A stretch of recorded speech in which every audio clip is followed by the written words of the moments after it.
I'm Alan Quinlan. Good morning to you. Morning, Adrian. Are you excited? Is this sort of the time of the year where you get sweaty palms?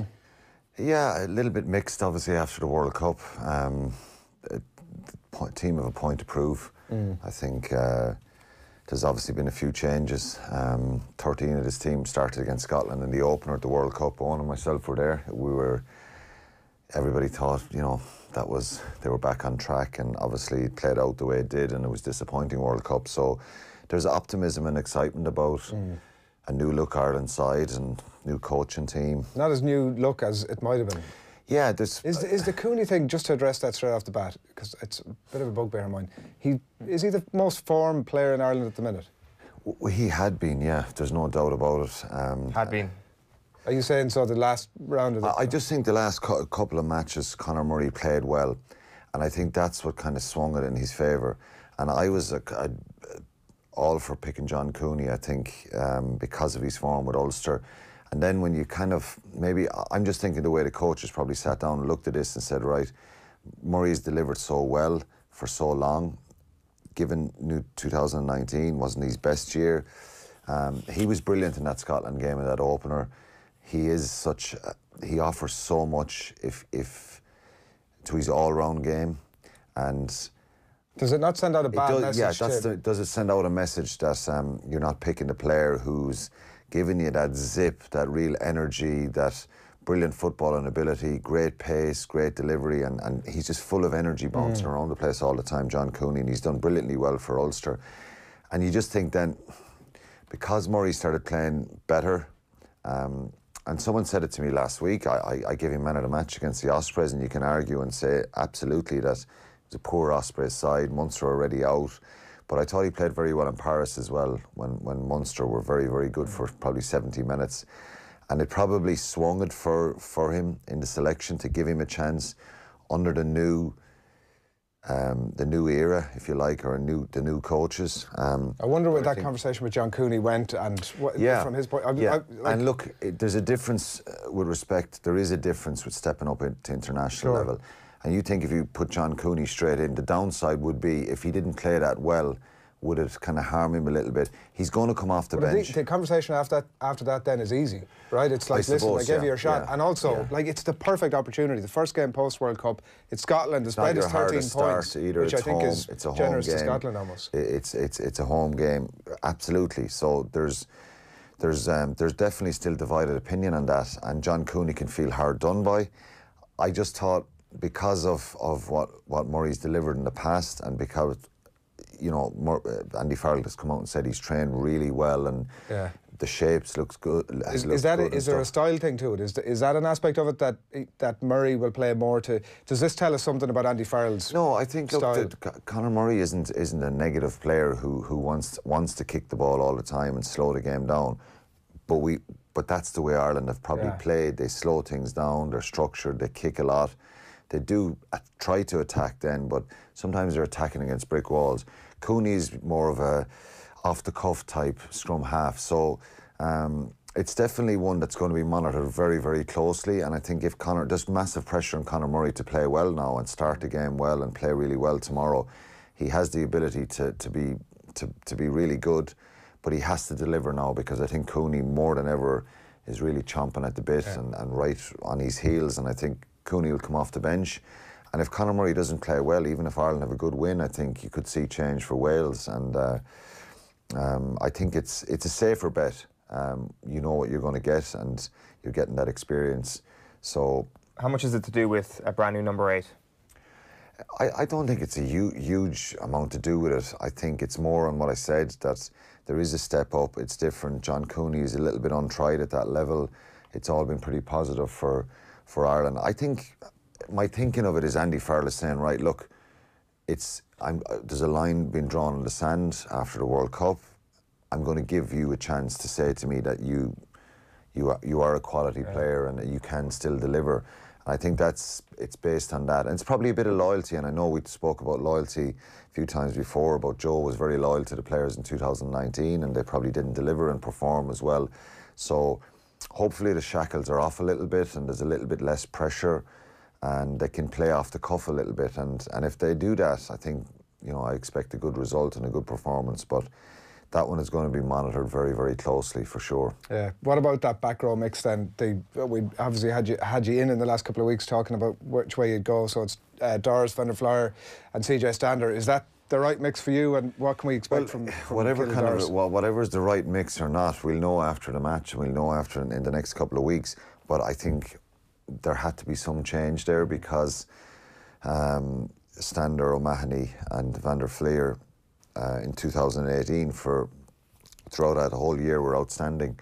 They delivered lots of big performances, but it didn't happen in 2019. And for me, having played in the back row, I just really think, and everyone will probably play in different positions, would argue that all the positions are important, and they are, but I just think back rows can influence a game so positively or negatively, or they can affect the attack, they can affect the defence, and if your back row's not making an impact, it does kind of usually tell in the end result. What will it be like for Kellen Doris tomorrow, like in terms of that? Because there's he's maybe the most talked about player now in that Ireland squad in terms of the expectation of him, and people are very excited about it. Yeah. Like in levels of nervousness and that balance of excitement and obviously wanting to deliver. I don't know, any player would be nervous making your debut, and but I think he's shown he's a top quality player. He's very exciting in attack, he's dynamic, he's very intelligent, runs good lines, carries really well. So the expectation and the hope is that he brings a bit of more energy and more carrying. Stander going to 6, you'll still get 15, 20 carries a match out of CJ Stander, and undoubtedly and unquestionably his work rate and his fitness levels are so high, and he's always trying to get on the ball, but it's just that bit of evasiveness and a bit of variety in attack. So he's definitely a more natural footballer, Kellen Doris, and he's shown that in the games he's played for Leinster. Max Deegan can probably feel a little bit aggrieved. He will probably get opportunities throughout the Six Nations as well, but I don't think making 2 changes in the back row would have been a little bit much. So they're trying something different, and I think Doris deserves to be in there. As I said, he's going to be a little bit nervous, which is understandable, but I'd be very excited about him coming into the back row. Liam Toland is saying in the Irish Times this morning that Doris has the athleticism and skill to match Kieran Reid, which is quite the statement when you're looking at the attributes that he has. Yeah, he is very athletic, and there's no reason we won't know until he starts playing regularly at this level. And you know, Scotland is probably not. It's really when you come up against the Englands, the South Africas, the New Zealands, can you really judge how good a player is in that real pressurized physical environment. He has those attributes to make that kind of an impact and be that kind of a Kieran Reid type player, because he's a brilliant footballer. He's physical. His all-round game is very good. He's not he's not a Billy Vunipola, or he's not someone who's going to run out over people, but I think he's very, very good footwork, and he's probably going to get bigger and stronger and more confident. So I think he has that ability to be that good for sure. I'd agree with him. Huge ceiling. We got used to looking at a certain style of rugby, obviously, over the last while that was effective, then became less effective, but was kind of the same game. What sort of style are we going to see under Andy Farrell? Well, look, I think the players are probably, whether it was right or wrong, or even if they won a World Cup playing the way they played, you've got to evolve. And because they didn't have a successful World Cup, and I think they hit a brick wall last year in the opener against England. It was a disappointing Six Nations overall, even the game away against Italy. Probably their best 2 performances were away in Scotland and at home to France, but the other 3 were quite negative, 2 losses and a really poor performance in Rome. And that led to the World Cup warm-ups being the England one being the real low point. So I think they've got to change a little bit and evolve, and that's probably where the biggest change, and the most people are most anticipating and hopeful that there will be some change. And I think this team has probably got to excite the crowd again and excite the fans, if you like, in the way they play. You cannot, and in making those changes, you can't go out in the rugby field and just go lateral and throw the ball left to right all the time and think it's going to win you a match. You still have to be quite pragmatic and have a structure and a plan around the tight exchanges and a good kicking game and stuff like that. Because if Ireland play really loose tomorrow, you know, they make mistakes. Scotland are they're pretty hurting after what happened in the World Cup. Gregor Townsend is under massive pressure. You know, teams rugby of all games you can really affect the opposition by being emotionally charged for it and aggressive and physical. And if you're loose in the opposition, so Ireland, I wouldn't expect Ireland to throw the ball around just for the sake of it tomorrow. They've got to be direct as well at times, but we need more off-the-cuff rugby. We need guys to express themselves a little bit more and get the ball in their hands and run at the opposition. So being expansive isn't about just throwing it around the place. It's about, you know, trying to find variety in attack and footwork and getting into space. And we see that with Leinster in Europe, and you know, will they play a little bit more like Leinster, this Irish team? So I think we all want Quinny at our core is more Leinster. Is really that's well. More attack and you know, I think what served Joe so well and this team, and I won't get away from it, is the success under Joe Schmidt right up to the end of 2018 was phenomenal. So the team played in a really intense, pragmatic manner at times, but it was incredibly effective. The game has changed a little bit now, and there's so much emphasis on defence and stopping the opposition.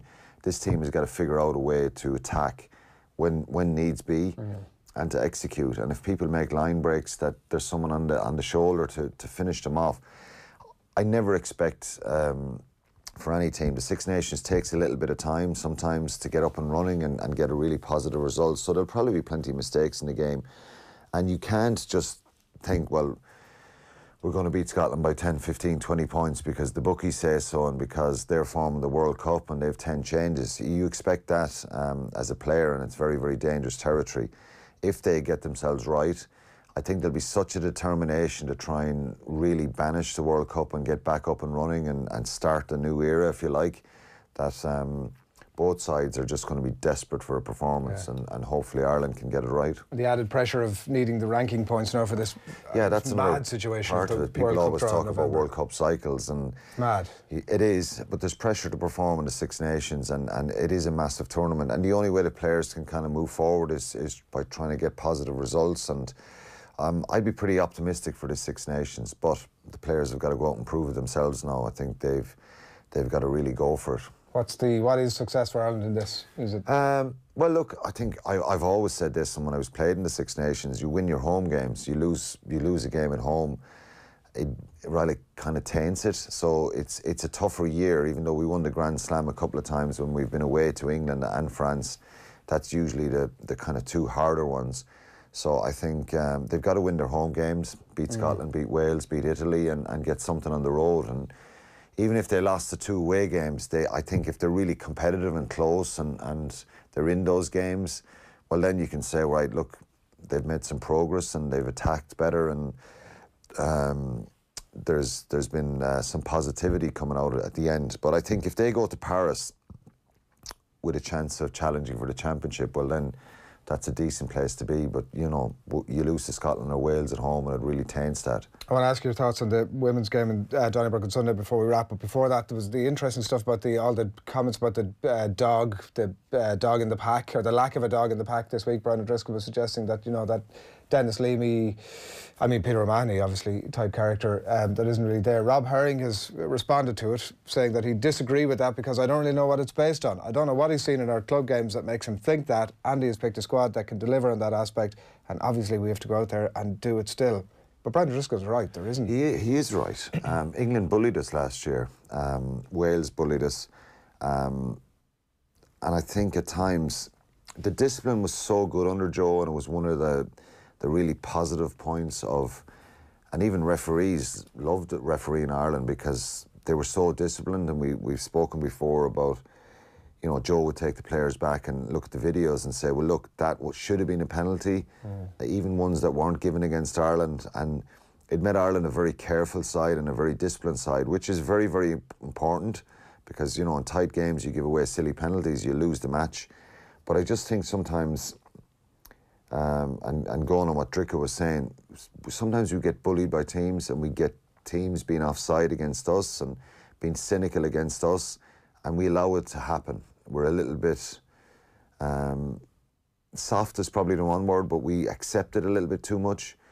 We just need a little bit of old school at times to be more confrontational, and that comes from the front five of Furlong, Healy, Rob Herring himself, and our 2 second rows, just being really aggressive in their carries and their clean-outs, going toe-to-toe. When Alan Quinlan closes the gap in the line-out and is pushing and shoving in the line-out, and been a little bit illegal, been really good at what he's doing, and he's a wonderful player. That they just don't take that. They're a little bit more dominant with the referee, and that they're showing the referee that we're not going to be pushed around. And sometimes it's down to body language. It's not that the players are soft in any way themselves, but they're just very, very disciplined. And I think they just need to push that line a little bit and be really bring that aggression, that anger at times when they're coming up against teams who try to stop them. And so I do. The reality is, if Rob Herring looks back at the games, and obviously he's not going to say it, they've been intimidated, and they've been teams have kind of been cynical against them, and they've accepted that a little bit. Yeah. All right. Well, it's all 4:45 tomorrow for that Ireland-Scotland game, and France-England will be keeping a close eye as well on Sunday. Ireland-Scotland at Donnybrook on Sunday. Quinny, it's reading during the week that they're targeting 3 wins from the home games. It's a young, inexperienced squad. It's almost about building up those caps now for the Ireland's women. Yeah, it is, and it's again, it's kind of a new. There's a lot of new players in the group. There's 5 of the 23 who playing over in the UK and in the Premiership there, which is good in a way because they're getting exposure to a very competitive league, and there's a lot of the Scots and the Welsh play in that league as well. There's a number of new players coming into the squad, and you know they've had a disappointing couple of years. They won 1 game last year in the Six Nations, so. For the Ireland's women's team, again, it's kind of like the men's. They want to get a bit of momentum going and try and win your home games and try and bring through those players and build confidence. And I think that's what the head coach, Ireland's head coach Adam Griggs, will be trying to do, because it's been a difficult couple of years. And after, when you think back when they, not sure how many years ago, was when they won the Grand Slam, and there was lots of optimism about the future of the women's game here. But there's a lot of young, exciting players coming into the team, and hopefully they can start well on Sunday against Scotland. Yeah, it's live on the telly as well. 1 o'clock in Donnybrook, kick off for that. Quinny, thanks a million. Enjoy the rugby over the weekend. We'll catch up with you next week.